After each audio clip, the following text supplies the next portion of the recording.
Здравейте, приятели, аз съм Митко, вие гледате eTamps. 8:30 е, днес е събота, малко повече от седмица след като взех новото Peugeot E208.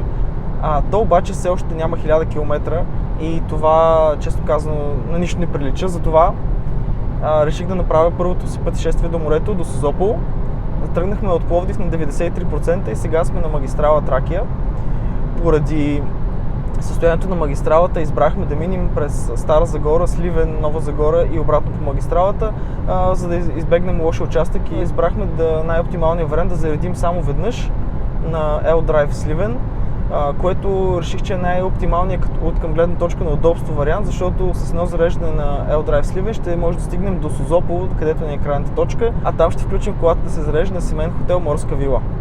Използваме Abeta Route Planner, с който предварително начертахме точките, през които ще минем, и той изчисли, че ще пристигнем в Сливен на 28% батерия, което е един комфортен резерв. В момента се движим с 130 км в час. Така ще продължим докъдето е възможно, след което слизаме от магистралата, караме към Стара Загора и оттам към Сливен.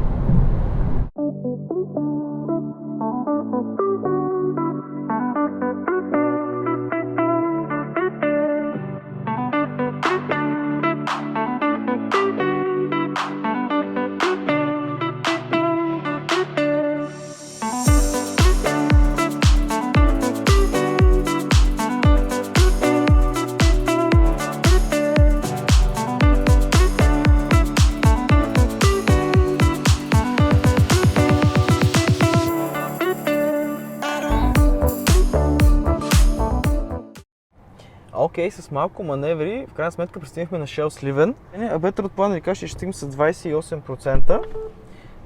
Peugeot не ни казва точно колко процента, обаче виждаме, че е малко над 25%, така че вероятно сме много близко. Нека сега първо да включим станцията, да видим как става. Окей, така. Отваряме капачката на колата.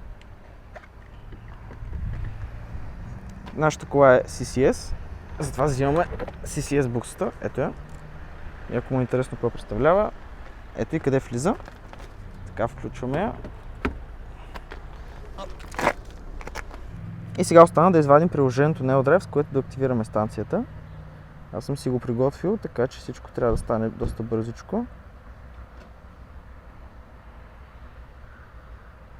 Така.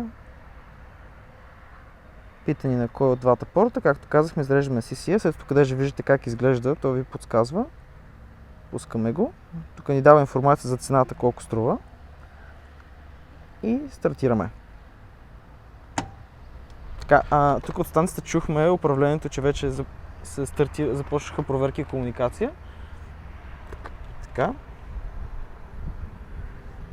Тук все още ни пише, че започва зареждането. И всеки момент станцията ще ни каже колко процента е колата и че започва да зарежда. Да видим колко близо сме били до прогнозата от 28%. Добре, 30%. След като пуснахме зареждането на станцията на L-Drive, трябва да направим нещо много важно, което е важно да го правим винаги, когато зареждаме на публична станция. И това е да се чекираме в PlugShare. Да се чекираме в PlugShare е много лесно, но също време много полезно, защото помага на останалите хора, които пътуват към същата станция и желаят да я използват, да знаят, че ние възнамеряваме да използваме за, да кажем, половин час. Така че отваряме приложението, избираме станцията, натискаме Check-in, казваме, че зареждаме сега, избираме си времето, за което ще зареждаме. Така. И това е достатъчно.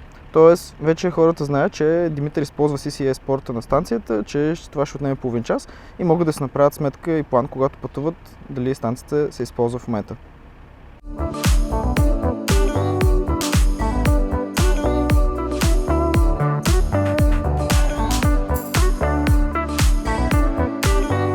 Така, докато хапна и почина, всъщност колата заради доста повече от необходимите 74%. Сега ще видим колко са те.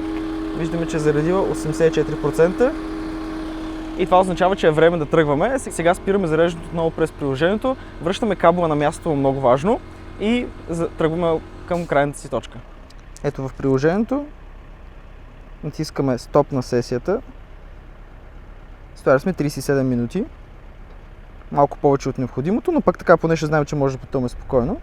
Това е готово, сесията вече е приключена. Така. Сега остава само да извадим кабела. Тук виждаме, че свети бяло, това означава, че той е отключен и че може да се извади. Така. Връщаме го обратно на мястото, където сме го взели, за да не падне на земята и да не се намокри. Сглобяваме се обратно чардж порта на колата и сме готови да тръгваме. Това беше първото ни зареждане по пътя за морето. То ще бъде единствено, след това ще заредим в семейен хотел Морска вила, така че на път нататък. Чао!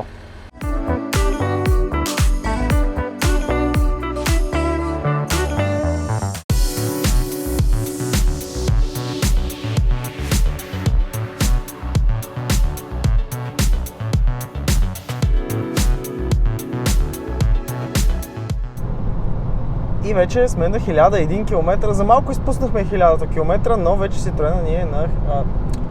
Citroen го продадахме. Вече Peugeot ни е на 1001 км.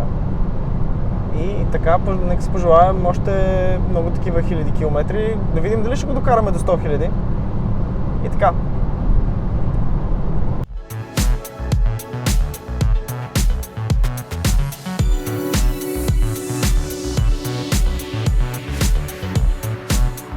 Вече наближаваме Атия и остават около 17 км до Созопол. Интересно нещо е, че тези 10%, които заредихме отгоре, продължаваме да се движим с 10% над прогнозата на A Better Route Planner, което значи, че приложението много правилно е изчислило колко ще харчим на различните скорости, на различните пътища по магистралата, в града в Бургас и сега извън. В момента са на 25%, приложението дава прогноза на в момента 15%, т.е.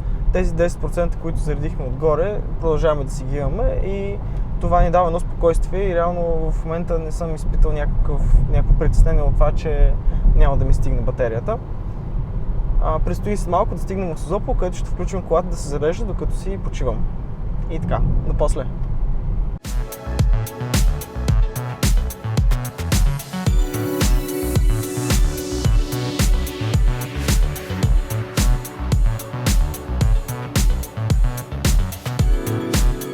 Тук що включихме да заредим в семейен хотел Морска вила. Включихме в тяхната Тип 2 станция, която е ето тук. Благодаря много на Георги за помощта и за съдействието. Сега оставаме колата да се зареди за около 5-6 часа и ще се върнем после да си я приберем. Чао за сега!